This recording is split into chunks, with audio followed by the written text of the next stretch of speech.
గురించి మరణం తర్వాత ఏం జరుగుతుంది అంటే మనుషుల్లో రకరకాల అభిప్రాయాలు ఉన్నాయి. ఒక వ్యక్తి మరణించిన తర్వాత ఏం జరుగుతుంది, మరణం తర్వాత భవిష్యత్తు ఏమిటి అని మనం ఆలోచించినప్పుడు మనుషుల్లో రకరకాలైన భిన్నాభిప్రాయాలు ఉన్నాయి. ఉదాహరణకి కొంతమంది ఏమనుకుంటారు, చనిపోతే ఇంకేముంది సార్, దుమ్ములో దుమ్మైపోతారు, గాలిలో గాలి అయిపోతారు, ఇంకేముందండి, ఆ వ్యక్తి బ్రతుకున్నంత సేపు అతని జీవితం సేపు అనుభవిస్తాడు, చనిపోయిన తర్వాత ఇంకేముంటుందండి, చనిపోతే శరీరం మట్టిలో కలిసిపోతుంది కదండి, ఆత్మ గాలిలో కలిసిపోతుంది, ఇంకేముంది అని కొంతమంది అలా ఆలోచిస్తారు. అంటే మరణించిన తర్వాత మనిషికి భవిష్యత్తు లేదు, మరణంతో మానవుని జీవితం ముగించబడిపోతుంది. కరెక్ట్ కాదు, ఇది అందరూ తెలుసుకోవాలి. మీరు మానవుని యొక్క జీవితము మరణముతో ముగింపు కాదు. మరణం అనేది జీవితానికి ముగింపు కాదు. నేను ఎప్పుడు చెప్తుంటాను, పెడతాం చివరిలో పులుస్తా పెడతాం. ఒక సెంటెన్స్ మనం రాస్తున్నాం అనుకోండి, మధ్యలో 4-5 మరణం అనేది ఏంటో తెలుసా, మానవుని జీవితానికి లైఫ్ లో ఒక కామా లాంటిదే కానీ ఒక ఫుల్ స్టాప్ కాదు. ఎవరైతే మానవుని జీవితంగా మరణానికి ముగింపు అనుకున్నారో వాళ్ళు తెలివి తక్కువ, అవి పిచ్చి ఆలోచనలు. మానవుని జీవితానికి మరణం, మన జీవితంలో ఎన్నో కామాలు ఉంటాయి, అప్పుడే ఫుల్ స్టాప్ రా.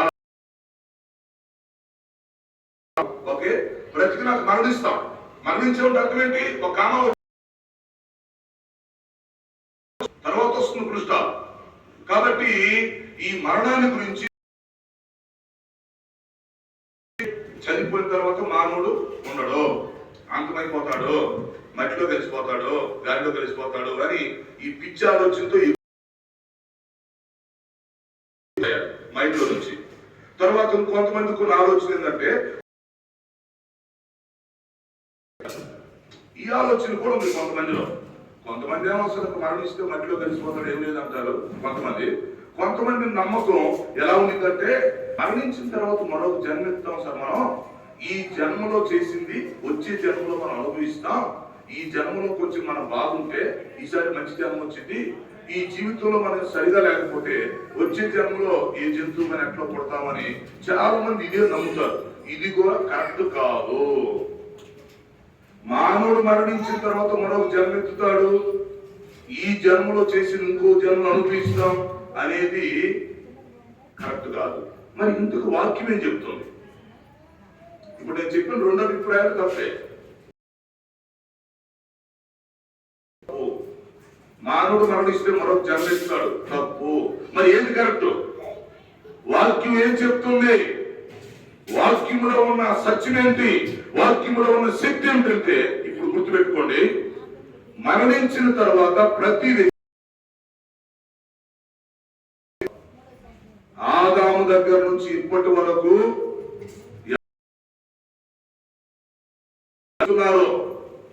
ఎంతమందికి లోకయాత్ర ముగించుకుని వెళ్ళిపోయారో ఖచ్చితంగా వాళ్ళు మళ్ళీ బ్రతుకుతారు, అందులో డౌటే లేదు. మరలా నిజంగా నీ వ్యక్తి బ్రతుకుతాడా బ్రతకడా చూస్తావా, ఇది కరెక్టేనా, ఈ సైతాన్ ఆలోచన తీసేసుకోవాలి. బ్రతుకుతాడు, దానినే మనం పునరుద్ధానం అని పిలుస్తాం. బైబిల్ చెప్పే సత్యాన్ని మనం తెలుసుకోవాలి. మనుషుల యొక్క మూఢనమ్మకాలు మనకు వద్దు, సెంటిమెంట్స్ మనకు వద్దు. మనకు బైబిల్ ఏం చెప్తుంది? బైబిల్ ప్రామాణికం. యేసు క్రీస్తు వారు ప్రపంచానికి సవాల్ చేసి చెప్పాడు, మానవ జాతి మొత్తాన్ని చెప్పాడు, చనిపోయినాక మెట్లు కలిసిపోతాను ఎవరా నీకు చెప్పింది అన్నాడు. చనిపోయినాక మరొక జన్మెత్తాను ఎవరు చెప్పాడు మీకు? అంటే మీరు సొంతగా కల్పించుకుని సరిపోయిందా? యేసు అంటే ప్రతి వ్యక్తి ఎలాగైతే తల్లి గర్భంలో జన్మించాడో, ఓకే, జన్మించిన తర్వాత కొన్ని సంవత్సరాలు ఇక్కడ జీవిస్తున్నాడు, తర్వాత మరణిస్తాడు. మరణించిన ప్రతి వ్యక్తి ఖచ్చితంగా బ్రతకాల్సిందే. వారు చిన్న వయసులో చనిపోయినా, వృద్ధాప్యంలో చనిపోయినా, వారు స్త్రీలైనా పురుషులైనా, పేదలైనా ధనికులైనా, మంచివారైనా చెడ్డవారైనా ఖచ్చితంగా ప్రతి ఒక్కరు బ్రతుకుతారు. ఇది మీరు గుర్తుపెట్టుకోవాలి. అయితే మరి బ్రతికిన తర్వాత ఏమైతే అది చెప్తా. ఇప్పుడు ముందు మనం ఆలోచించాల్సిన విషయం ఏంటంటే, ఒక వ్యక్తి జన్మించాడు, రైట్, కొన్ని సంవత్సరాలు జీవించాడు, ఓకే, ఒకరోజు మరణిస్తాడు, అంతే. కొంతమంది ఎక్కువ సంవత్సరం బ్రతుకుతారు, కొంతమంది తక్కువ సంవత్సరం బ్రతుకుతారు, రైట్, ఒకరోజు మరణిస్తాడు. మరణ శాస్త్రం ప్రకారం మానవ జాతికి 300 రకాల మరణాలు ఉన్నాయి. అంటే ఒక మనిషికి ఏ రకమైన మరణం రావచ్చు, ఎనీ రీజన్. ఒక మనిషి మరణించడానికి ఎన్నో కారణాలు ఉంటాయి. ఆత్మహత్య చేసుకుని చనిపోయిన ఉంటారు, హత్యమరులు ఉంటారు, లేకపోతే ఆ ప్రకృతి వైపరీత్యాలు చనిపోయిన ఉంటారు, వృద్ధాత్మలో చనిపోయిన ఉంటారు, జబ్బులో చనిపోయిన ఉంటారు, యాక్సిడెంట్లో చనిపోయిన ఉంటారు. So many reasons. అందుకని చెప్తున్నాను, మనిషి మరణించడానికి 300 రకాల కారణాలు ఉన్నాయి. ఏ కారణంలోనైనా మనిషి మరణిస్తాడు, సమస్య అది కాదు. అసలు విషయం ఏంటంటే, మనిషి మరణించిన తర్వాత ఖచ్చితంగా మళ్ళీ బ్రతుకుతాడని మనం మానవ జాతికి తెలియపరచాలి. ఈ విషయాన్ని మనం తెలుసుకోవాలి, మనం నమ్మాలి, అర్థం చేసుకోవాలి, ఇతరులకు చెప్పాలి. ఓకే, ఇంతవరకు గుర్తుపెట్టుకోండి. సో మనిషి పుట్టాడు, జీవించాడు, చనిపోయాడు, ఓకే, మనిషి బ్రతుకుతాడు. అయితే ఇప్పుడు బైబిల్ లెక్క ప్రకారం ఏంటంటే పిల్లరా, 2 పునరుద్ధానాలు ఉంటాయి. ఇది కొంచెం గుర్తుపెట్టుకోవాలి. ఇప్పుడు క్రైస్తవులు కొంచెం అర్థమైంది, క్రైస్తవేతరులు కొంచెం గుర్తుపెట్టుకోవాలి. మనిషి చనిపోయినాక తిరిగి బ్రతుకుతాడు. ఆ బ్రతికే పద్ధతిని పునరుద్ధానం అని పిలుస్తారు. బైబిల్ పునరుద్ధానాన్ని ఒప్పుకుంటుంది. అంటే చనిపోయిన వ్యక్తి మరలా తిరిగి లెగిస్తే, బ్రతికితే, దీన్ని మనం పునరుద్ధానం అంటాం. ఓకేనా? ఆ తర్వాత ఈ చనిపోయిన వాళ్ళంతా బ్రతుకుతారు. కానీ ఇక్కడ చిన్న చిక్కు ఒకటి ఉంది. ఏంటంటే 2 పునరుద్ధానాలు ఉన్నాయి. 2 పునరుద్ధానాలు అంటే చనిపోయిన వాళ్ళంతా 2 గ్రూపుల్లో బ్రతుకుతారు. మొదటి పునరుద్ధానం, దాని పేరు జీవ పునరుద్ధానం. అంటే చనిపోయిన వాళ్ళు మొదటి గ్రూప్ లో బ్రతికేవాళ్ళు. ఈ మొదటి పునరుద్ధానంలో బ్రతికే వాళ్ళు ఏమంటారంటే జీవ పునరుద్ధానం అంటారు. అంటే యేసు క్రీస్తుని సొంత రక్షకుడుగా, ప్రభువుగా నమ్మినోళ్ళు, రక్షణ పొందినోళ్ళు, బాప్తిసం తీసుకున్న వాళ్ళు, ఇక్కడ విశ్వాసులైనా సేవకులైనా ఇక్కడ చర్చికి వచ్చి ఇక్కడ దేవుని ఆరాధించి ఇక్కడ పద్ధతిగా ఉండి దేవుని యందు భయభక్తులు కలిగి ఉండి పరిశుద్ధంగా జీవించి వాక్యానుసారంగా ఎవరైతే బ్రతికి చనిపోతారో వాళ్ళు మొదటి గ్రూప్ లో బ్రతుకుతారు. దాన్ని ఏమంటారంటే మొదటి పునరుద్ధానం లేదా జీవ పునరుద్ధానం అంటారు. ఈ జీవ పునరుద్ధానంలో రక్షణ పొందిన వాళ్ళు మాత్రమే బ్రతుకుతారు. యేసు క్రీస్తులో ఉన్న వాళ్ళు మాత్రమే బ్రతుకుతారు. అంటే ఆ వ్యక్తి బ్రతికుండగా యేసు క్రీస్తు నమ్మాలి. ఆ వ్యక్తి బ్రతికుండగా యేసు క్రీస్తులో విశ్వసించాలి. ఆయన నా రక్షకుడు అండి, నా ప్రభు అండి అని నమ్మాలి. ఆయన నా కోసం భూలోకానికి వచ్చాడండి, ఆయన నా కోసం శిలువలో ప్రాణం పెట్టాడండి, ఆయన రక్తం కార్చాడండి, ఆయన కార్చిన రక్తంలో నా పాపాలు క్షమించబడ్డాయండి అని ఎవరైతే నమ్ముతారో, ఈ లోకంలో బ్రతికుండగా ఎవరైతే రక్షణ పొందుతారో, ఎవరైతే విశ్వసిస్తారో, ఎవరైతే ప్రార్థన చేసుకుంటారో, వాక్యం చదువుతారో, సంఘానికి వస్తారో, ఆయన ఆరాధన చేస్తారో, వీళ్ళు కానీ చనిపోతే డెఫినెట్ గా మొదటి గ్రూప్ లో బ్రతుకుతారు. దీనిని జీవ పునరుద్ధానం అంటారు. గుర్తుపెట్టుకోండి. వాళ్ళు ఏ వయసులో చనిపోయినా, ఎప్పుడు చనిపోయినా, ఎక్కడ చనిపోయినా, వారు సేవకులైనా విశ్వాసులైనా ఎవరైనా కావచ్చు, వాడు ప్రభువులో ఉండి మరణిస్తారు కనుక ఖచ్చితంగా బ్రతుకుతారు. ఇది మొదటి పునరుద్ధానం. అందుకని బైబిల్ ఏముందంటే ప్రభువు నందు మృతి నొందిన మృతులు ధన్యులు. So they are so blessed people. ఎవరైతే ప్రభువులో ఉండి మృతి చెందుతున్నారో వారు ధన్యులు. పుట్టటం ముఖ్యం కాదు, బ్రతకటం ముఖ్యం కాదు, చావటం ముఖ్యం కాదు. ఇవన్నీ మామూలే. అందరూ పుడతా ఉంటారు, అందరూ జీవిస్తూ ఉంటారు, అందరూ చచ్చిపోతారు. నేను చచ్చిపోతాను, రేపు ఎదురు మీరు చచ్చిపోతారు. కాబట్టి ఇక్కడ పుట్టటం, జీవించటం, చావటం ముఖ్యం కాదు. నువ్వు చనిపోయే లోపు ప్రభువులో ఉండి చనిపోతున్నావా, రక్షణ పొందేవా, బాప్తిసం తీసుకున్నావా, అది కావాలి. చాలా మందికి ఇవన్నీ చెప్తే అర్థం కాదు. పిచ్చి పిచ్చి పనులను చేస్తుంటారు. చెప్పేది అర్థం కాదు, పొరపాటు చేయదు. తర్వాత చనిపోయినాక తెలిసి వచ్చింది తెలివి తెలిసేలేక తెల్లారిద్దన్నారు పెద్దలు.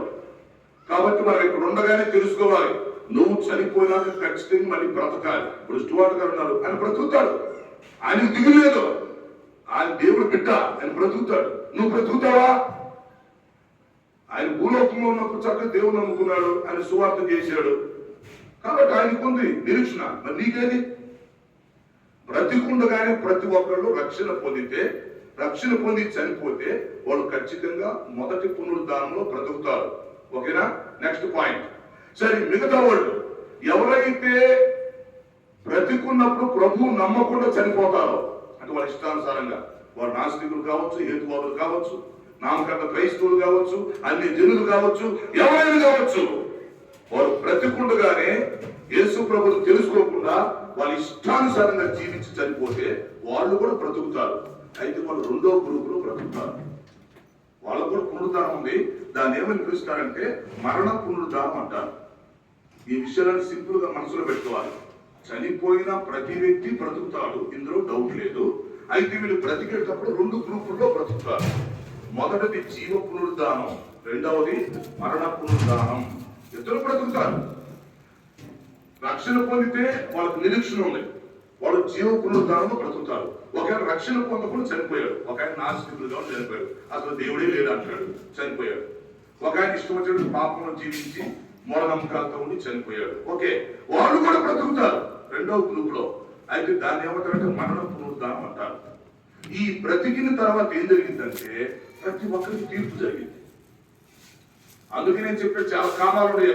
మరణించడం అనేది ఒక కామ, మరలా బ్రతుకుతాం అది ఇంకో కామ, ఆ తర్వాత మళ్ళీ తీర్పు జరిగింది అది ఇంకో కామ. జీవితంలో చాలా కామాలు ఉన్నాయి. ఈ కామాల్లో నువ్వు ప్రయాణం చేయాలి. సో హెబ్రీ పత్రిక 9:27 చెప్తుంది. ఇది మానవ జాతి మొత్తం గుర్తుపెట్టుకోవాలి. ఈ రోజు హెబ్రీ పత్రిక 9:27 ఏం చెప్తుందంటే మనుషులు ఒక్కసారి మృతి పొందవాలని నియమించబడింది, ఆ తర్వాత తీర్పు జరుగును. కాబట్టి ముందు మనిషి మరణిస్తాడు, తర్వాత మళ్ళీ బ్రతుకుతాడు, బ్రతికినాక మళ్ళీ తీర్పు జరిగింది. దేవుడు ప్రతి వ్యక్తిని లెక్క అడుగుతాడు తీర్పులో. ఎవయా నువ్వు ఈ భూలోకంలో 50 సంవత్సరాలు బ్రతికావు, ఓకే. నువ్వు 70 సంవత్సరాలు బ్రతికావు, ఓకే. నువ్వు చనిపోయావు, రైట్. ఇప్పుడు మళ్ళీ బ్రతుకుతున్నావు, ఓకే. మరి నువ్వు భూలోకంలో జీవించినప్పుడు రక్షణ పొందేవా, పొందలేదా? నన్ను నమ్ముకున్నావా, నమ్ముకోలేదా? నన్ను తెలుసుకున్నావా, నువ్వు నన్ను ఆరాధించావా, నీ జీవితాన్ని మార్చుకున్నావా, నీ అలవాట్లు మార్చుకున్నావా?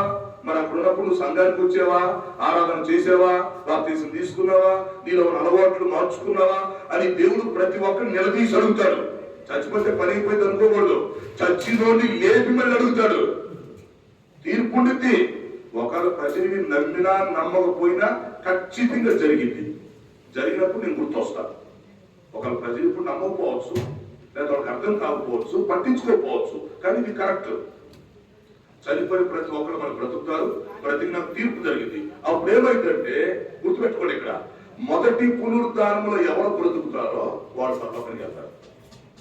మొదటి పునరుద్ధానంలో బ్రతికినోడు పరలోకానికి వెళ్తారు, రెండో పునరుద్ధానంలో బ్రతికినోడు తీర్పు అయిపోయినాక నరకానికి వెళ్తారు. ఇది బైబిల్ ముగింపు. మానవ జాతికి బైబిల్ చెప్పే సత్యం ఇది, బైబిల్ విశ్వాసం ఇది, బైబిల్ పద్ధతి ఇది. అంటే ముందు ప్రతి వ్యక్తి పుడతాడండి, కొంతకాలం జీవిస్తాడండి, ధనికుడో పేదవాడో స్త్రీయో పురుషులో జీవిస్తారు, తర్వాత మరణిస్తారు. మరణించిన తర్వాత ఏమవుతారు? మళ్ళీ అందరూ బ్రతుకుతారు, ఒక్కరు కూడా మిస్ అవ్వడు. ఆదాము దగ్గర నుంచి ఇప్పటి వరకు ఈ ప్రపంచంలో ఎన్ని కోట్ల మంది పుట్టారో, ఎన్ని కోట్ల మంది జీవిస్తున్నారో అందరూ చనిపోతారు, అందరూ మళ్ళీ బ్రతుకుతారు. ఈ బ్రతికి నాకేం జరిగిందంటే తీర్పు ఉండిద్ది అన్నమాట. ప్రతి వ్యక్తి కూడా తన జీవితాల గురించి దేవుడికి లెక్క అప్పగించుకోవాలి. దాన్ని ఎల్ఆర్ అంటారు. ఎల్ఆర్ అంటే లైఫ్ రిపోర్ట్. ఈ లోకంలో మనం ఎలా జీవించామో అది దేవుడికి మనం లెక్క అప్పగించుకోవాలి. ఎవరి జీవితాల గురించి దేవుడు వాళ్ళకి లెక్క అప్పగించుకోవాలి. ఆ తీర్పు అయిపోయినాక దేవుడు ఏం చేస్తాడంటే గుర్తుంచుకొని ముగిస్తా. మొదటి పునరుద్ధానంలో బ్రతికిన వాళ్ళ మొత్తాన్ని పరలోకం పంపిస్తాడు. ఎవరెవరైతే చక్కగా మొదటి పునరుద్ధానంలో బ్రతికారో, పునరుద్ధానం పొందుకున్నారో వాళ్ళందరికి నిత్య జీవం. ఎందుకంటే మొదటి పునరుద్ధానంలో లెగిసినవుడు రక్షణ పొందినవాడు, పరిశుద్ధులు, నీతిమంతులు, లేక దేవునికి ఇష్టంగా బ్రతికిన వాళ్ళు, జీవ గ్రంథంలో పేర్లు వ్రాయబడిన వాళ్ళు, వాక్యానుసారంగా జీవించిన వాళ్ళు, వీళ్ళంతా మొదటి పునరుద్ధానం బ్రతుకుతారు. వీళ్ళు బ్రతికినా వీళ్ళు పరలోకానికి వెళ్ళిపోతారు. ఈ బ్యాచ్ మొదటి పునరుద్ధానంలో బ్రతికిన ప్రతి ఒక్కళ్ళు పరలోకానికి వెళ్ళి అక్కడ దేవదూతలుగా ఉంటారు. అక్కడ దేవుని కుమారులుగా కుమార్తెలుగా జీవిస్తారు. అక్కడ 1,00,000 కోట్ల సంవత్సరాలు ఉంటారు. మహిమ శరీరాలతో, మహిమ లోకములో, బంగారు వీధుల్లో చక్కగా శాశ్వతగా ఉంటారు. ఎవరో ఈ మొదటి పునరుద్ధానంలో బ్రతికినోడు. మరి మిగతా వాళ్ళ సంగతి ఏంటి సార్? మిగతా వాళ్ళు రెండవ పునరుద్ధానంలో బ్రతుకుతారు. వాళ్ళు కూడా మట్టి అయ్యేది లేదు, వాళ్ళు కూడా మరొక జన్మ ఎత్తేది లేదు. రెండవ పునరుద్ధానంలో బ్రతుకుతారు. బ్రతికినాక దేవుడు వారికి తీర్పు తీర్చి నిత్య నరకానికి పంపిస్తాడు. దేవుడు తీర్పులో దేవుడికి లెక్క అప్పగించాలి. నువ్వు ఎందుకు నన్ను నమ్మలేదు, నన్ను ఎందుకు నువ్వు తెలుసుకోలేదు, ఎందుకు రక్షణ పొందలేదు, ఎందుకు నువ్వు సంఘానికి రాలేదు, ఎందుకు నువ్వు ఆరాధన చేయలేదు, ఎందుకు నువ్వు బాప్తీసం తీసుకోలేదు, ఎందుకు నీ మనసు మార్చుకోలేదు అని దేవుడు అడిగినప్పుడు నువ్వు జవాబు చెప్పాలి. ఎవడు ఇష్టం వచ్చిన వాడు జీవిస్తే కుదరదు. మానవ జన్మించినోడు ఊరుకోడు, జీవితాన్ని ఇచ్చినోడు నిలదీసి అడుగుతాడు. మన ఇష్టం వచ్చినోడు జీవిస్తామంటే పొక్కుడుకో. దేవుడికి లెక్క అప్పగించాలి, తీర్పు ఉండింది. ఆ తీర్పు అయిన తర్వాత ఈ రెండో పునరుద్ధానంలో బ్రతికినోడు నరకానికి వెళ్తారు. అందుకని ఇప్పుడు మనం ఏం చేయాలంటే పిల్లగా, ఈ లోకంలో జీవిస్తూ ఉండగానే ఖచ్చితంగా రక్షణ పొందాలి. అది పాయింట్. దేవుడిని తెలుసుకోవాలి.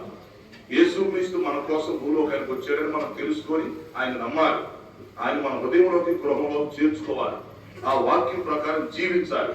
అప్పుడు మనం బ్రతికినా పర్వాలేదు, చనిపోయినా పర్వాలేదు. ఎక్కువ సంవత్సరం బ్రతికినా పర్వాలేదు, తక్కువ సంవత్సరం బ్రతికినా పర్వాలేదు. ఎందుకంటే మనం ప్రభులో ఉంటాం కాబట్టి రేపు మనం చనిపోతే ఆయన మళ్ళీ మనల్ని బ్రతికిస్తాడు కనుక గొడవ లేదు, దిగులు లేదు. ఆయన మనల్ని బ్రతికిస్తాడు, బ్రతుకుతాం. మళ్ళీ అందరం ఒకరినొకరు కలుసుకుంటాం, చూసుకుంటాం, గుర్తుపడతాం, సంతోషిస్తాం, పరలోకానికి వెళ్ళిపోతాం.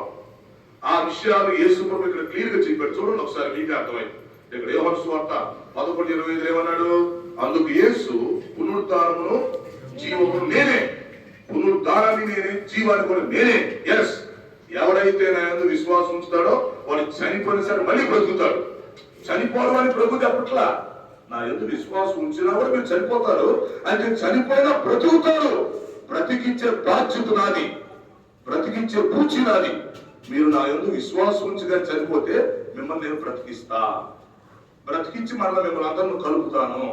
మీ అందరికి నేను నిత్య జీవం ఇస్తా, మీకు రెండవ జీవితం ఇస్తాను, మహిమ శరీరాన్ని ఇస్తాను, మహిమ లోకంలో మిమ్మల్ని ఉంచుతాను అని యేసుక్రీస్తు క్లియర్ గా చెప్పేసి వెళ్ళిపోయాడు. కాబట్టి ఈ రోజు ఒక విధంగా ఆయన లేనటువంటి లోటు మనకు ఉండింది. ఆయన లేనటువంటి విషయంలో మనకు కొంచెం దుఃఖం అనిపించింది కుటుంబానికి. కానీ ఒకరోజు ఆయన మళ్ళీ లెగుస్తాడు. ఎక్కడికి వెళ్ళడు, ఒకరోజు మనకు కనిపిస్తాడు. మనకి కలుసుకుంటాం, చూస్తాం, గుర్తుపడతాం. కానీ ఇప్పుడు ఇక్కడ బ్రతికున్న మందే చిక్కు. ఆయన చక్కగా ప్రభు దగ్గరికి వెళ్తారు. మందు చిక్కు ఏంటంటే మనం ఇప్పుడు చనిపోయిన ప్రభువులో ఉండి చనిపోతే ఒకరినొకరు కలుసుకోగలుగుతాం, ఒకరినొకరు కలుసుకుంటాం, లేకపోతే లేదు. మీకు ముగింపు ఒక విషయం చెప్పాలి. సరే, ఇప్పుడు చనిపోయిన నిజంగా బ్రతుకుతారని గ్యారెంటీ సార్ అని ఎవరైనా అడగవచ్చు. కాబట్టి పాస్టర్ గారు మీరు చెప్పారు భలే ఉంది, ఆ చనిపోయిన అందరూ బ్రతుకుతారని చెప్పారు, ఓకే. 2 పునరుద్ధానంలో బ్రతుకుతారన్నారు, బాగుంది. మొదటి పునరుద్ధానం బ్రతికితే పరలోకం, రెండవ పునరుద్ధానం బ్రతికినాక తీర్పు అయినాక నరకానికి వెళ్తారని చెప్పారు, ఓకే. అయితే చనిపోయిన వాడు బ్రతుకుతారని గ్యారెంటీ ఏంటి? చనిపోయారు, ఓకే. చనిపోయిన బ్రతుకుతారని ప్రూఫ్ ఏంటి? ఎస్, యేసుక్రీస్తు ప్రూఫ్ చేసి చూపించి మాట్లాడాడు.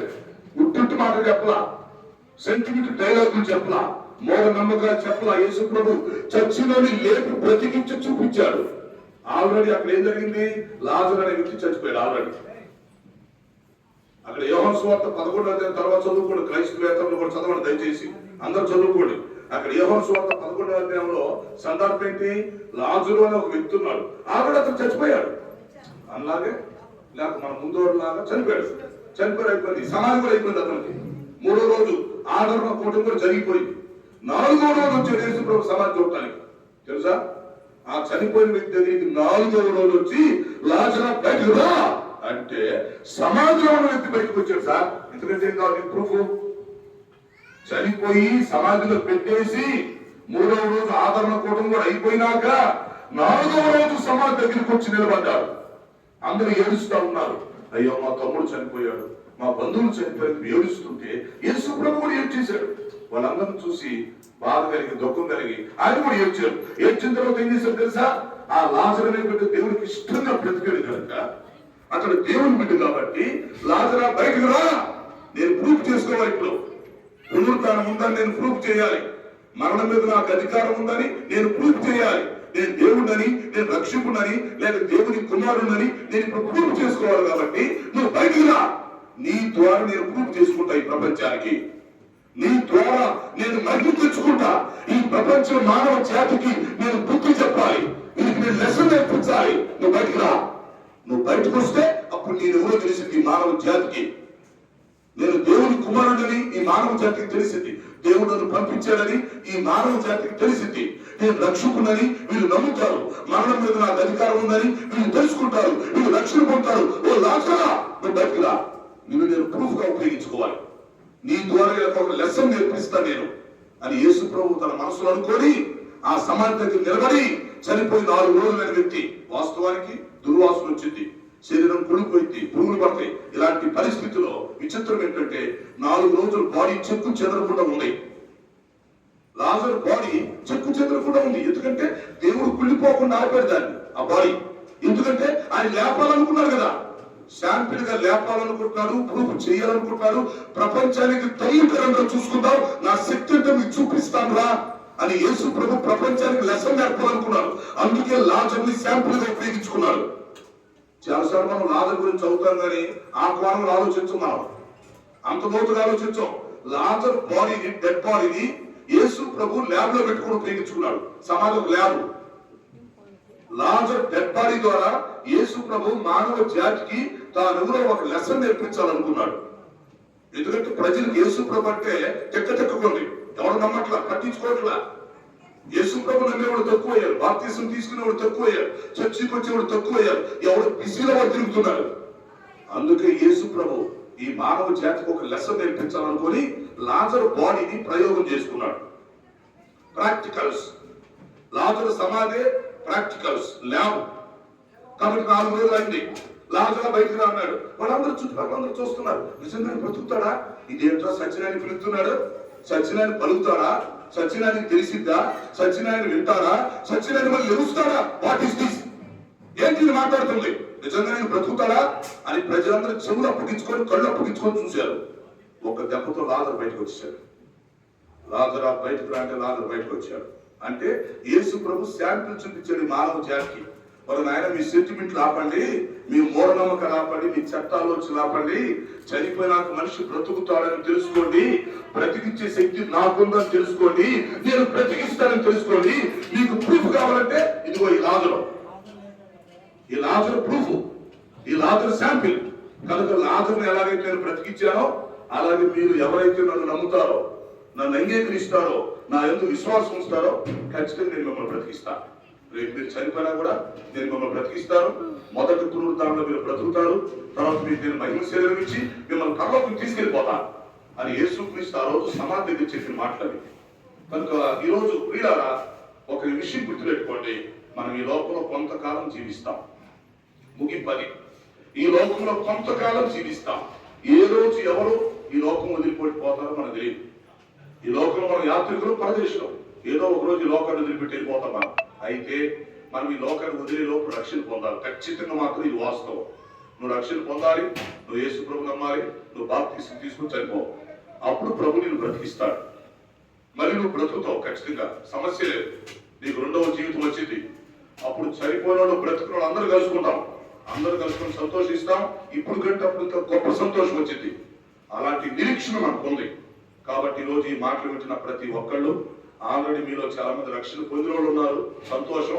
రక్షణ పొందిన వాళ్ళకి నిరీక్షణ ఉండింది, వాళ్ళకి పునరుద్ధానం ఉంది. మరి రక్షణ లేని వాళ్ళు కూడా ఈ రోజైనా మీరు తెలుసుకొని స్వర్తమానం వాస్తవానికి ఈ రోజు వేరే చోట ఉండాలి. అయితే మరి ప్రియులు జోషి గారు మాకు ఎంత క్లోజ్, ఆయన రమ్మని కోరితే మరి మొత్తానికి వచ్చి దేవుడు ఈ సువార్త మీకు అందించడానికి అవకాశం కలిగించాడు. ఎస్, కాబట్టి ఈ రోజు యేసు ప్రభువుని ప్రతి ఒక్కరు తెలుసుకోండి. నువ్వు చచ్చిపోయిన దిగులేదు, బ్రతికిన దిగులేదు. చచ్చిపోతే మళ్ళీ లేచిపోతావు, ఏం పర్వాలేదు, డౌట్ వద్దు. లాజరును బ్రతికించిన దేవుడు ఎవరైనా బ్రతికిస్తాడు. కానీ మనం బ్రతికుండగానే ఆయనకి ఇష్టంగా జీవిస్తూ రక్షణ పొంది నిరీక్షణ కలిగి వాక్యానుసారంగా జీవించాలని మనం చేస్తున్నాను. అలాగే విడిచిపెట్టబడిన కుటుంబానికి కూడా దేవుడు ఆదరణ కలిగించాలని, వారు లేని లోటు ఈ గృహంలో తీర్చబడాలని నేను కోరుకుంటూ మరి సంఘానికి, కుటుంబానికి ప్రత్యేకంగా తెలియజేస్తూ ఈ మాటలు ముగిస్తున్నాను. అట్టి కృపను దేవుడు మనందరికీ దయచేయుగాక. ప్రార్థన చేద్దాం. తండ్రి స్తోత్రాలు, వినవర్తమానం మా హృదయాల్లో ఫలింపచేయండి. మీరు ఆదరణకర్త, ఈ కుటుంబాన్ని ఆదరించండి. ఈ రోజు వాక్యమైన విత్తనాలు చల్లాం. ప్రతి ఒక్కరూ రక్షణ పొందాలి, నిరీక్షణ కలిగి ఉండాలి. మొదటి పునరుద్ధానంలో పాలిభాగస్తులవ్వాలి. ఇలాంటి అవకాశం కలిగించాలి. ఈ కార్యక్రమాన్ని మీరు ఘనంగా జరిగిస్తూ వచ్చినందుకు మీ స్తుతులు చెల్లిస్తూ యేసు పరిశుద్ధ నామములో అడుగుచున్నాను తండ్రి. ఆమేన్. ఆమేన్. ఆమేన్. థాంక్యూ.